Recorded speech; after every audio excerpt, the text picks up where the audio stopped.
First Kings chapter 7, Solomon's Palace Complex.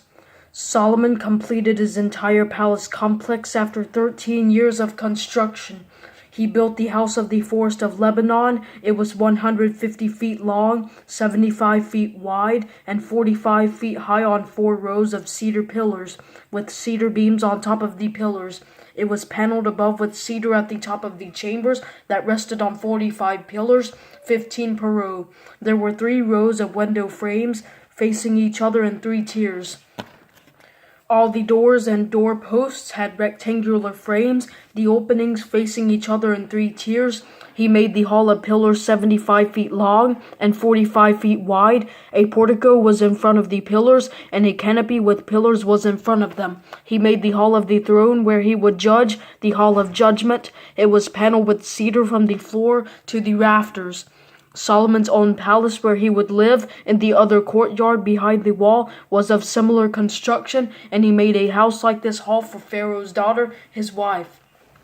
All of these buildings were of costly stones, cut to size and sawed with saws on the inner and outer surfaces, from foundation to coping, and from the outside to the great courtyard. The foundation was made of large, costly stones 12 and 15 feet long.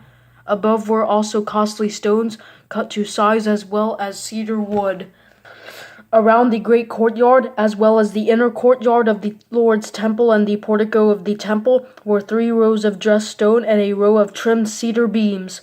King Solomon had Hiram brought from Tyre. He was a widow's son from the tribe of Naphtali, and his father was a man of Tyre, a bronze craftsman.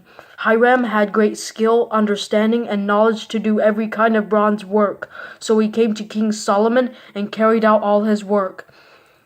The bronze pillars.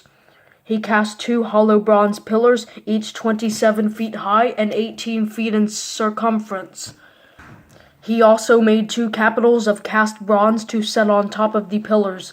7.5 feet was the height of the first capital, and 7.5 feet was also the height of the second capital.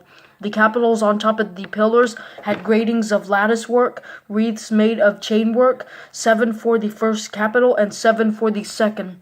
He made the pillars with 2 encircling rows of pomegranates on the one grating to cover the capital on top. He did the same for the second capital, and the capitals on top of the pillars in the portico were shaped like lilies, 6 feet high.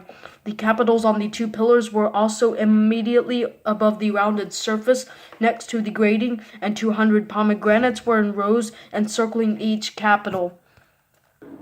He set up the pillars at the portico of the sanctuary. He set up the right pillar and named it Jachin. Then he set up the left pillar and named it Boaz. The tops of the pillars were shaped like lilies. Then the work of the pillars was completed.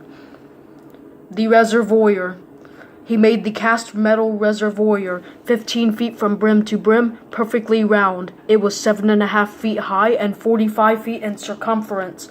Ornamental gourds encircled it below the brim, 10 every half yard, completely encircling the reservoir. The guards were cast in 2 rows when the reservoir was cast. It stood on 12 oxen, 3 facing north, 3 facing west, 3 facing south, and 3 facing east. The reservoir was on top of them, and all their hindquarters were toward the center.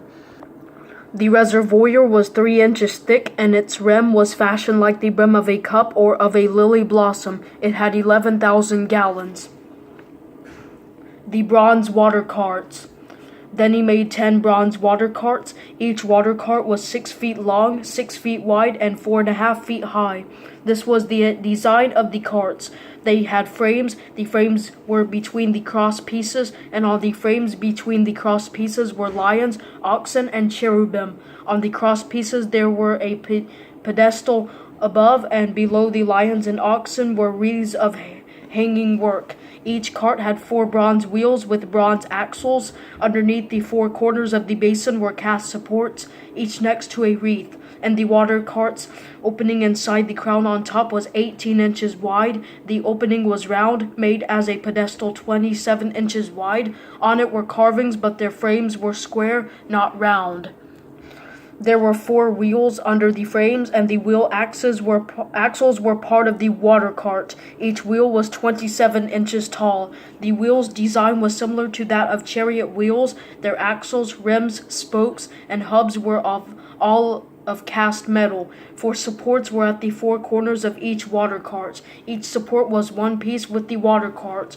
At the top of the cart was a band 9 inches high encircling it. Also, at the top of the cart, its braces and its frames were one piece with it. He engraved cherubim, lions, and palm trees on the plates of its braces and on its frames, wherever each had space, with encircling wreaths.